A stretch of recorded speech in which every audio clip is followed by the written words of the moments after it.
ጤና ይስጥልኝ ተመልካቾቻችን፣ ዜና በምልክት ቋንቋ ቀርባለሁ። የብሔራዊ ምክክር ኮሚሽን ባለፉት ዓመታት የዘራቸው የውይይትና የሰላም ዘሮች መሬት ይዘው እንዲጸድቁና የኢትዮጵያ ዘላቂ ሰላም እንዲያፈሩ የእያንዳንዱ ኢትዮጵያዊ ታሪካዊ ተሳትፎ ቁርጠኝነት ዛሬም ነገም ወሳኝ ነው። ይህ የጠረጴዛ ዙሪያ ምክክር አውዳሚ የሆነውን የቅጅት ባህል በመቀየር ልዩነቶችን በውይይትና በሰላማዊ ድርጅት መፍታት የአዲስ የፖለቲካ ኃይል መውለድ የቻለ ሆኗል። የኢትዮጵያ ብሔራዊ የምክክር ኮሚሽን ስራውን ከጀመረበት ጊዜ አንስቶ በርካታ ታሪካዊ ምዕራፎችን አልፈዋል። ኮሚሽኑ በተለይም በ2018 ዓመተ ምህረት የደረሰበት ደረጃ ኢትዮጵያ የሀሳብ ልዩነቶቿን በጠረጴዛ ዙሪያ ለመፍታት ያላትን ቁርጠኝነት የሚያሳይ መንገድም ጭምር ሆነዋል። ይህ ሂደት በኢትዮጵያ ታሪክ ለመጀመሪያ ጊዜ ዜጎች በቀጥታ ሀገራዊ ጉዳዮች ላይ ሀሳባቸው እንዲሰጡ እድል የፈጠረም ነው። በዚህ ረገድ ሀገራዊ ምክክር እንደ አዲስ ተስፋና ብቸኛ አማራጭ መድረክ ተደርጎ ተወስደዋል። ሀገራዊ ምክክር ከጦርነት በተለየ መልኩ ተቃርኖችን በጠመንጃ አፈሙዝ ሳይሆን በሀሳብ የበላይ በውይይትና በድርድር ለመፍታት የሚያስችል ስልጣኔያዊ መድረክ ነው። የኢትዮጵያ ብሔራዊ ምክክር ኮሚሽን የተቋቋመበት ዋና ዓላማውም እነዚህ ስር የሰደዱ ልዩነቶችን በሰላማዊ መንገድ ለመፍታትና ብሔራዊ መግባባትን ለመፍጠር እንዲቻልም አቅም እንዲሆን ነው። እጅግ መሰረታዊ በሆኑ ባላግባቡን ጉዳዮች ላይ ሀገራዊ መግባባትን ፈጥረን ማየት ነው። ይሄ ነው ዋናው። እንግዲህ እነኚህ እጅግ መሰረታዊ የሆኑ ያላግባቡን ጉዳዮች በጣም በርካታ ናቸው። መነሻው የዚህ አዋጅም ሆነ የኮሚሽኑ አመሰራረት መነሻው እናንተ ናችሁ። የማህበረሰቡ አመራሮች፣ የማህበረሰቡ ክፍሎች ሁላችንም ነን። ከዚህ ቀደም በኢትዮጵያ የነበሩ የፖለቲካ ስርዓት ለውጦችና የሀሳብ ልዩነቶች በአብዛኛው በኃይልና በጠመንጃ ድምፅ የሚወሰኑ ነበሩ። የጠረጴዛ ዙሪያ ምክክር ግን ይህን አውዳሚ ባህል በመቀየር ልዩነቶችን በውይይትና በሰላማዊ ድርድር የመፍታት አዲስ የፖለቲካ ባህል መውለድ የቻለ ሆነዋል። ቁጭ ብለን በእኩልነት ተከባብረን ተነጋግረን መደማመጥና ኮንሰንሰስ ወይም መግባባት ላይ መድረስ ነው። ይሄ ነው የሚሻለን።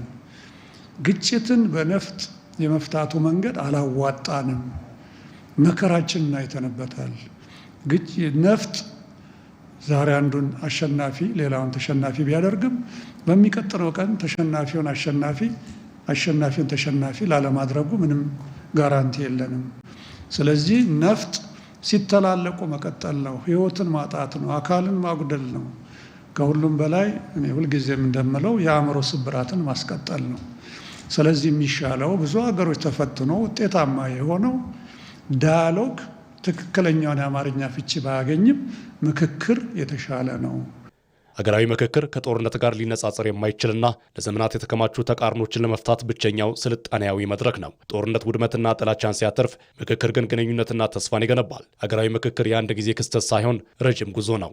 ይህ ጉዞ ስኬታማ የሚሆነው እያንዳንዱ ዜጋ እኔስ ለሀገሬ ሰላምን አበረከትኩ ብሎ ሲጠይቅና ለሰላማዊ መድረክ ራሱን ያዘጋጀ ብቻ ነው። የሀገራዊ ምክክር ጉባኤው በር ላይ እንዳለን ህዝቦቻችን እንዲያውቁልን እንፈልጋለን። ወደ ሀገራዊ ምክክር ጉባኤ የሚመጡቱ ብቻ ሳይሆን ሁሉም የኢትዮጵያ ህዝቦች ለዚህ ለሀገራዊ ምክክር ዋናው ለሁሉም ነገር መውጫችን ምክክር ስለሆነ ተዘጋጅተው እንዲጠብቁን ጥሪያችንን እናቀርባለን። የብሔራዊ ምክክር ኮሚሽን ባለፉት ዓመታት የዘራቸው የውይይትና የሰላም ዘሮች መሬት ይዘው እንዲጸድቁና ለኢትዮጵያ ዘላቂ ሰላምን እንዲያፈሩ የሁሉም ባለድርሻ አካላት፣ የፖለቲካ ኃይሎችና የእያንዳንዱ ኢትዮጵያዊ ታሪካዊ ተሳትፎና ቁርጠኝነት ዛሬም ነገም ወሳኝ ነው። ኢትዮጵያ በልጆቿ ምክክር ጥበብና አስተዋይነት የገጠማትን ፈተና ሁሉ አሸንፋ ለትውልድ የምትሻገር ታላቅ አገር ሆና ትቀጥላለች። በኦሮሚያ ክልል ሰሜን ሸዋ ዞን ሱሉልታ ወረዳ የሚገኙ አርሶ አደሮች በበጋ መስኖ ስንዴ ልማት ከፍተኛ ምርት እያገኙ ነው። በክልሉ በዚህ ዓመት በመስኖ ከለማው ከ3.4 ሚሊዮን ሄክታር መሬት ላይ ከ163 ሚሊዮን ኩንታል በላይ የስንዴ ምርት እንደሚገኝ ይጠበቃል። የምግብ ዋስትናን በራስ አቅም ለማረጋገጥ በሰሜን ሸዋ ዞን ሱሉልታ ወረዳ የሚገኙ አርሶ አደሮች ከዝናብ ጥገኝነት በመውጣት በክረምትና በበጋ ጭምር በስፋት በማምረት ላይ ይገኛሉ። በግብርና ባለሙያዎች በተደረገላቸው የሙያ ድጋፍና ክትትልም በበጋ መስኖ ካለሙት ስንዴ ተስፋ ሰጪ ውጤት ማግኘታቸውን ይናገራሉ። ቀደም ሲል እንዲህ አይነት እውቀትና ልምድ ስላልነበረን የምናገኘው ጥቅምና ምርት አነስተኛ ነበር። አሁን ግን እጅግ በጣም የሚያስደስትና አርኪ የሆነ ምርት እያገኘን ነው። ከዚህ በፊት በአንድ ሄክታር 20 ኩንታል አካባቢ ነበር የምናገኘው። ዘንድሮ ግን በአንድ ሄክታር ከ42 እስከ 43 ኩንታል ምርት እያገኘን እንገኛለን።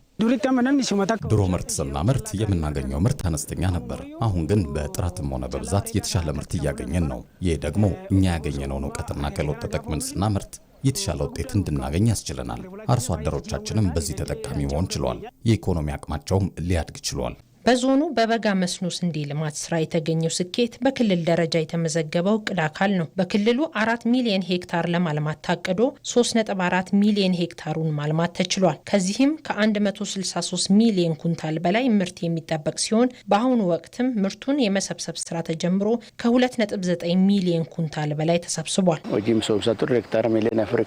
በበጋ መስኖ ስንዴ ልማት 4 ሚሊዮን ሄክታር መሬት ለማልማት ታቅዶ የነበረ ሲሆን እስካሁን 3.4 ሚሊዮን ሄክታር መሬት ማልማት ተችሏል። ከዚህ ውስጥ 153 ሚሊዮን ኩንታል ምርት ይገኛል ተብሎ ይጠበቃል።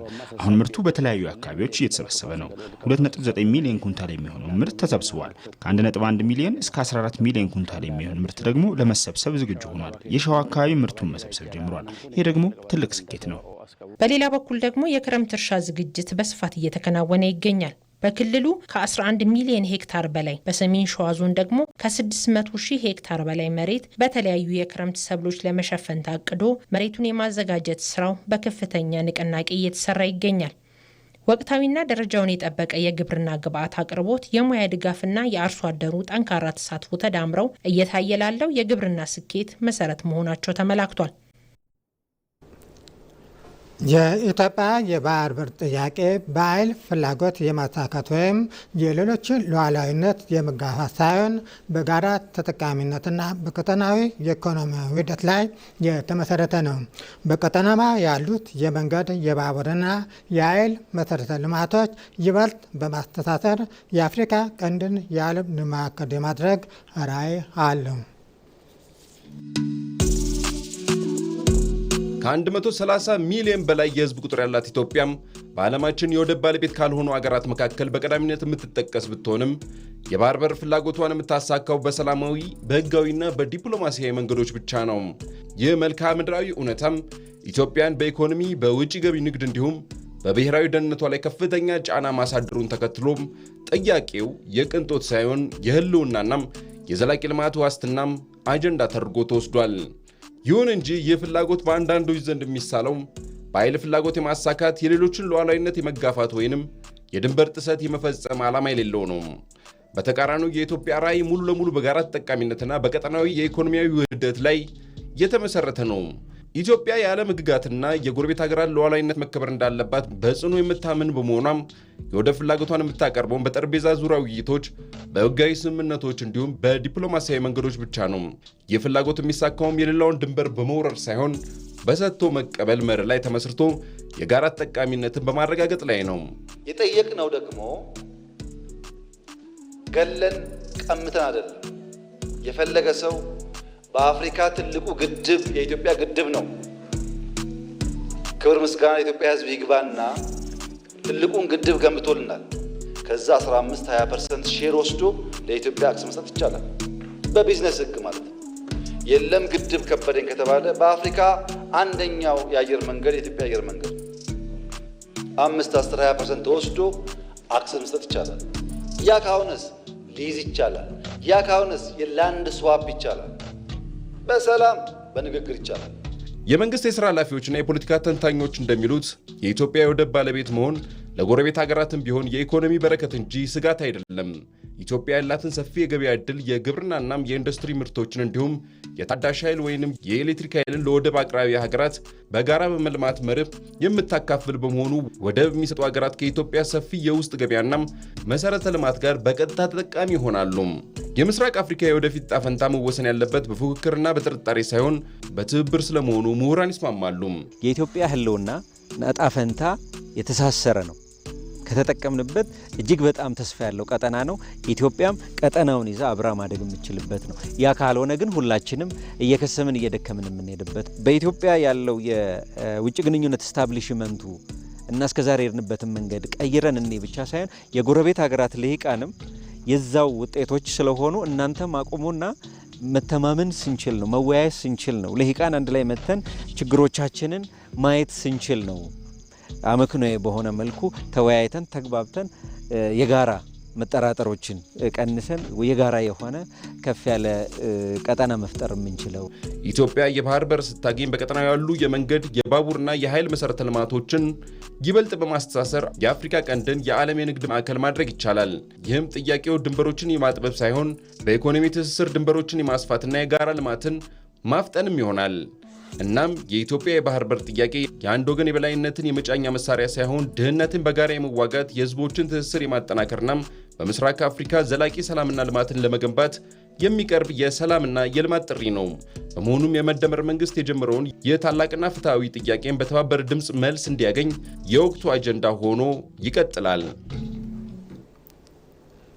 በመጨረሻም የ21ኛው ክፍለ ዘመን የአርበኝነት መሳሪያው የሳይበር ግቡ ደግሞ የሀገር ሉዓላዊነት ብልጽግና ነው። በዚህም የኢትዮጵያ አዲስ ትውልድ ቴክኖሎጂን ታጥቆ እውቀትን ሰንቆ ይህንን የታሪክ ትርክ መመለስ ይጠበቅበታል።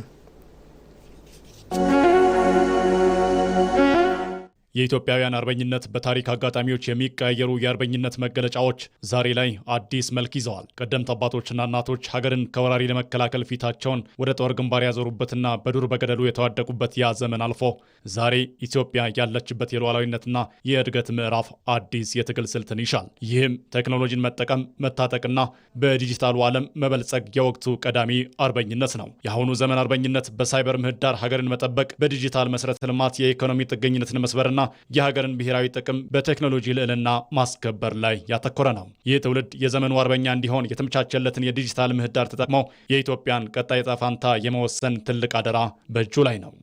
ዞሮ ዞሮ እንደ ቀኝ ግዛትም እየመጣብን ያለው ነገር ቴክኖሎጂ ነው። እንፈልግም ባንፈልግም እና አንደርቲሜት አናርገው፣ እንማረው፣ እንወቀው፣ እንመርምረው፣ እንስራበት።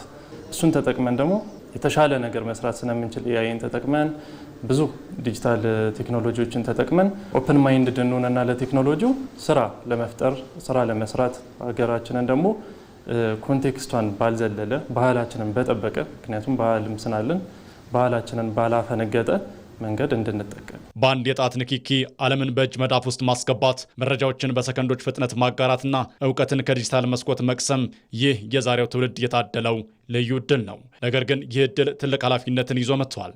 የዘመኑ አርበኛ የሚባለው ወጣት ቴክኖሎጂን ሀገርን ለማሻገር ለከንቱ ንትርክ የሚያውል ሳይሆን የሀገርን ሉዓላዊነት ለማስከበር የሚቆም አርበኛ ትውልድ ሊሆን ይገባል። ሀገራችን በዲጂታል ዓለሙ ላይ ሶቨርኒቲን ያው ትላበሳለች። ማለትም የራሱ የሆነ አሁን ወደ ራሳችን ወደ ሆነ ነገር እየመጣን ነው። የራሳችን ኢንፍራስትራክቸር እየፈጠርን ነው። ወደ ራሳችን ቴክኖሎጂዎች እየመጣን ነው። ሶ ቤዚክሊ 2030 ላይ እንግዲህ ራሳችንን ምንችል ሶቨርን የሆንን በቴክኖሎጂ ሶቨርን የሆነን ሀገር እንሆናለን ብዬ አስባለሁ። የ21ኛው ክፍለ ዘመን አርበኝነት መሳሪያውና አውድማው ሳይበሩ ግቡ ደግሞ የሀገር ሉዓላዊነትና ብልጽግና ነው። የኢትዮጵያ አዲሱ ትውልድ ቴክኖሎጂን በትጥቅነት እውቀትን በስንቅነት ይዞ ይህንን የታሪክ ጥሪ ሊመልስ ይገባል። ኢትዮጵያ አርበኛ ያስፈልጋታል እንደ ሀገር። ቴክኖሎጂ በነገራችን ዛሬ ጦርነቱም ልልናውም ምህዳሩም በቴክኖሎጂ ነው። እንደው ዝም ብሎ አሁን ሰው ሶሻል ሚዲያ ይሰራል እንጂ ኢትዮጵያ አርሚ ትፈልጋለች። ያ ምንድነው? ሳይበር አርሚ፣ ቴክኖሎጂ አርሚ እንለዋለን። ያ እምቢ ለሀገሬ እምቢ ለክብሬ ብሎ የኢትዮጵያን ልዕልና የኢትዮጵያን የሳይበር ምህዳር የሚያረጋግጥ ትውልድ እንፈልጋለን። እንደ ኢኮኖሚም ዲጂታል ኢኮኖሚያችን ጥሩ ይሆናል። ፋርሙን ተጠቅመን ይሄ አዲሱ እርሻ የምንለው ማለት ነው። እዛ ላይ ክህሎታችንን፣ ታለንታችንን፣ ሀገር በቀል እውቀቶቻችንን እንሸጥበታለን። የቴክኖሎጂ እውቀት ያለ ሀገር ፍቅር ባዶ ስሜት ነው። ሀገር ፍቅርም ያለ እውቀትና ቴክኖሎጂ መድረሻው አጭር ነው። በመሆኑም ይህ አዲሱ ትውልድ በአንድ እጁ የዲጂታሉን ዓለም የፈጠራ ቁልፍ፣ በሌላ እጁ ደግሞ የሀገሩን ዘላቂ ጥቅምና የታሪክ አደራ ይዟል። ያለ እውቀት ሀገር አይገነባም። ያለ ሀገር ፍቅር እውቀት ትርጉም አይኖረውም። የወቅቱ ጥሪ ይህንን ሚዛን ጠብቆ ሀገርን ማሻገር ነው። ዜና ባበቃ። ከቀሪ ፕሮግራሞቻችን ጋር መልካም ቆይታ።